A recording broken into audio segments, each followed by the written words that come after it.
how do spacecraft slow down? Well, there are primarily two methods of thought for how spacecraft slow down, and you really have to ask yourself, are we landing in an area that has an atmosphere?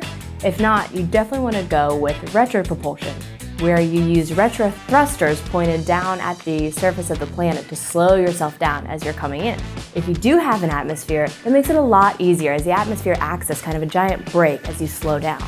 So you have your missions like Apollo that used retropropulsion when we went to the moon. When you're able to use the atmosphere, you have your heat shield on the blunt end of your spacecraft coming into the atmosphere, and then the parachutes will come out and slow you down the rest of the way to provide that safe landing. Here at NASA, we're constantly developing new technologies to help with that entry, descent, and landing, or EDL. Some of the trick in entering atmosphere is when you do have it, but it's really thin. One of the technologies NASA is developing to handle those is called HIAD, Hypersonic Inflatable Aerodynamic Decelerator. The HIAD can come as a heat shield much like the blunt body heat shields of those older missions that were made out of ceramics or metals and were very hard.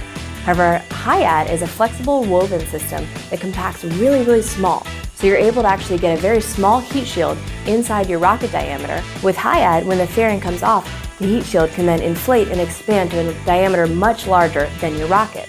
Therefore, you're able to bring in a much larger payload than you were before. So how do spacecraft slow down? You have retropropulsion, you've got your rigid aeroshells and parachutes, and coming soon, we've got these inflatable heat shields.